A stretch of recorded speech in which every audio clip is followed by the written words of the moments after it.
sex offenders. That question has troubled lawmakers in Suffolk County for years, and now the legislature is considering a new plan that some hope will settle this issue for good. 516-393-1800 is the number. Long Island Talk starts right now.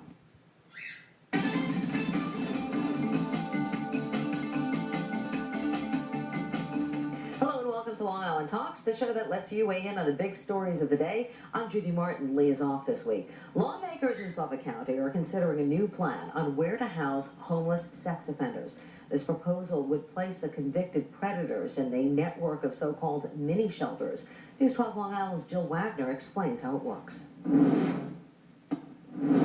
Letters, we've done all kinds of things. Brad Bender is one of the East End community leaders fighting to get rid of these trailers. They house Suffolk's 20 or so homeless sex offenders. Bender says it's too many for one community. It's been an unfair responsibility. News 12 has covered the issue for years, and today lawmakers are slated to vote on a plan that would create multiple mini shelters throughout the entire county.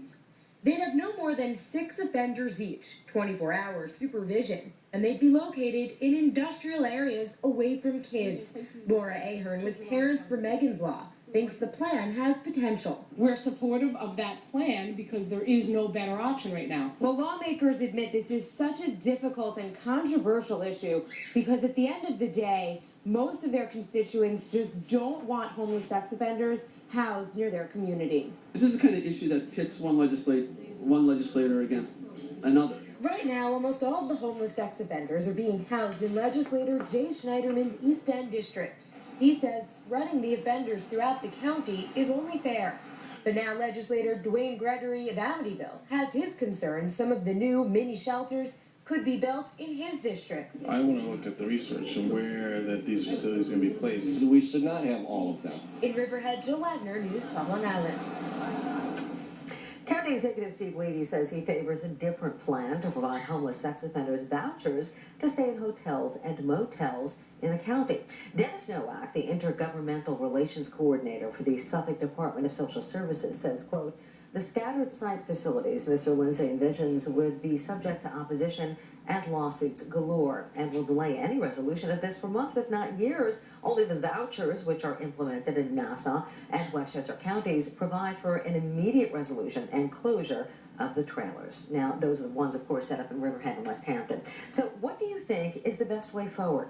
516-393-1800 is the number. LITalks@news12.com, the email. Joining me tonight in studio is William O'Leary, a therapist based in Suffolk County who counsels both sex crimes victims and convicted sex offenders. Also here tonight with News 12 Long Island's Jill Wagner, who is on assignment today at the legislature building. And Jill, I'd like to begin with you. A lot of volleying going on in the legislature today. Tell us what happened today, and it doesn't look like we made it very far. No, at this point, I just learned from my contacts over at the legislature that they have, in fact, tabled this issue. Now, they say that the lawmakers want a little bit more time to talk to the 10 supervisors from the towns in Suffolk County, and they really want to explain to them exactly what this plan is with the mini shelters. They feel like there are some misunderstandings about it, and as you read the county executive's comment, they do feel like there might be some opposition, so before they vote to pass this, they do want to address some of those concerns. But this has been going on for 4 years. I mean, this is not anything new. Political volleying, once again? It really is such a controversial issue. I spent the day at the legislature, and as you know from covering politics, normally these lawmakers are itching to talk on camera. They want the chance to tell their constituents where they feel about certain issues. In this case, I had such a hard time finding anybody to go on camera and talk about this. And the real issue, as I mentioned in my story, is that if a lawmaker votes to create these mini shelters, in a sense, they could be voting to build one of these mini shelters in their district. And you could just see the political ads for the next campaign season. You can see an opponent coming out and saying, legislator X, Y, and Z voted for a mini shelter to house these homeless sex offenders in your backyard. So it may be the right thing, it may be the wrong thing, but they know politically it is just such a hard decision. Yeah, this is going to be hot potato for some time. We appreciate your comments, and stick around, Joe, because we want to talk more about the way forward there. And Bill, once again, because it's so controversial, we're looking at 3 different plans. Right now, there's 2 trailers. They're maxed out, 26 people, I think, at Riverhead, West Hampton area. and it's just not flying. And DSS was supposed to make, or someone was supposed to make some kind of decision, I guess, back in October, but nothing happened there. In your opinion, as a psychotherapist and social worker, what do you think needs to happen, not only for the society, but also for these sex offenders? I think clinically, I mean, I work with the guys in the trailer, and the therapist for the guys on parole. I work with the guys on parole that are not in the trailer. There's a significant difference in movement. There's a significant difference in treatment. So you're saying there's a difference in treatment for the homeless people, sex offenders who are living in the trailers, and those who might be on their own? Oh, absolutely. What happens is they're homeless. So from a clinical point of view, Maslow's hierarchy of needs is you have to meet the basic needs first. So if they're homeless, they're obviously the focus is more on that.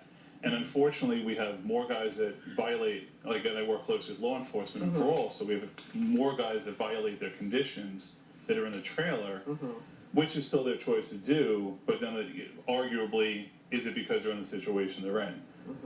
The guys that I have in housing, or the guys that are in housing, have a more consistent, productive route.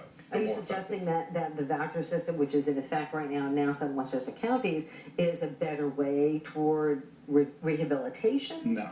I work I'm with glad that you're well, I work with Nassau County Parole also. so you see what the effect is there. And unfortunately, I actually thought having guys move from Suffolk to Nassau actually would have been beneficial because the restrictions are less severe in Nassau than Suffolk, but Nassau is kind of liking what Suffolk's doing, and they're adding restrictions. Now, for the motels in Nassau, the law is a motel has to post that they rent to sex offenders. Otherwise, they can't rent to sex offenders. Right out front. And part of the stipulation is also that if someone calls in to make a reservation, they have to say, well, we rent to sex offenders.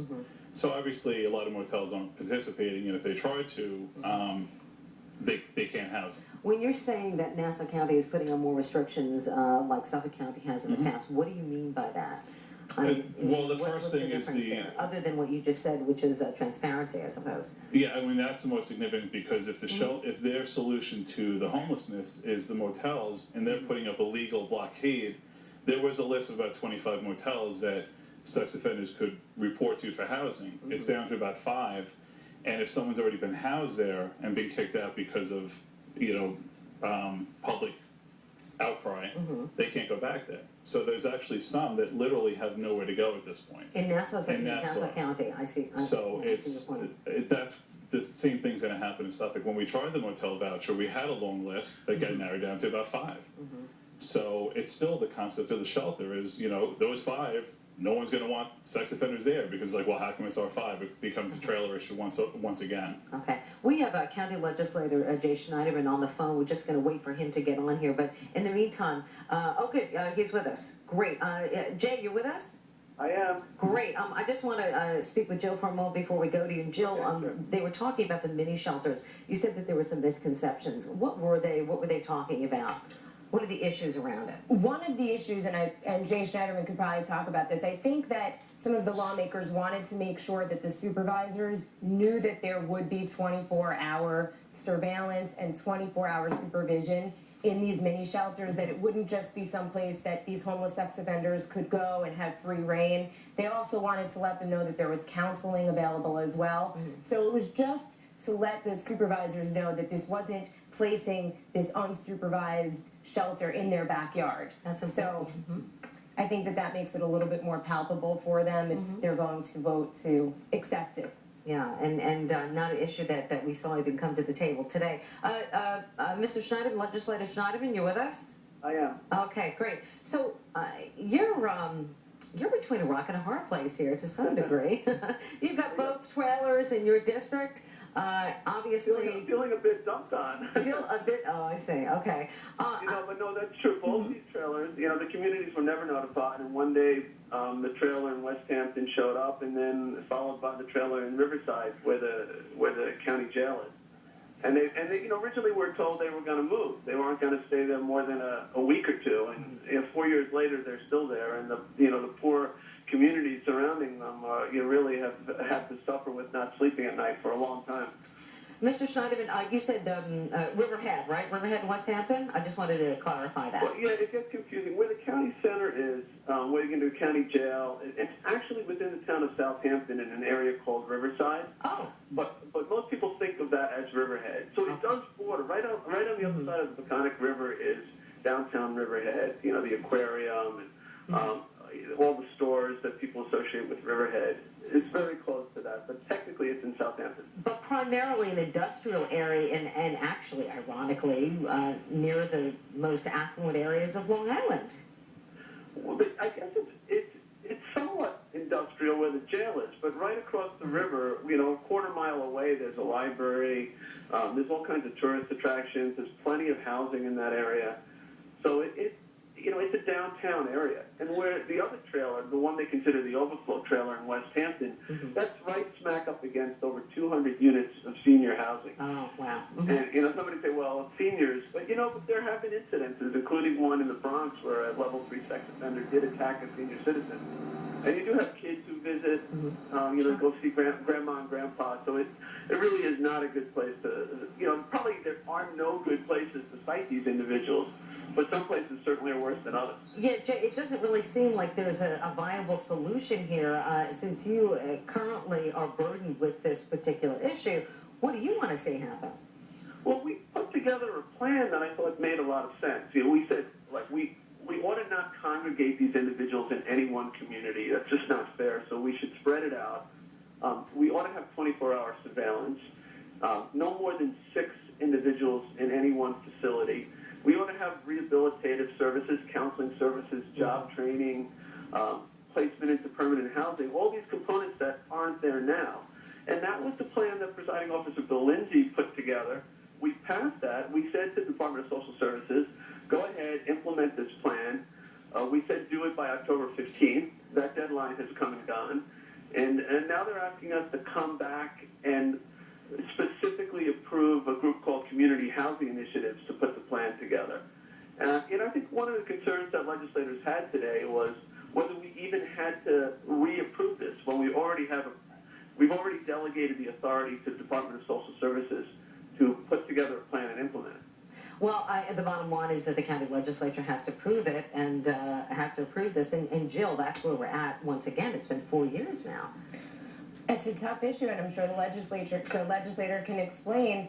You really have these lawmakers who are, all of them are stuck between a rock and a hard place. What do they do? Right now, they may not feel like it's fair that all of the homeless sex offenders are in one area, but it's still not in their area. Yeah, if they vote, then it goes in their backyard. That's the bottom line here. Right. Well, All right. the county executive probably should have never put all these individuals in one area. So now for the legislature to solve it, it means that these individuals may end up in other districts, and it's absolutely difficult for those legislators I hear you. to support it. Jay, thanks for joining us. Hang on the line here. We're going to come back and talk more about this issue here. Sex offenders, where to place homeless sex offenders in Suffolk County. What's the best way forward? 516-393-1800 is the number. We'll take your calls when we come back. Stay with us.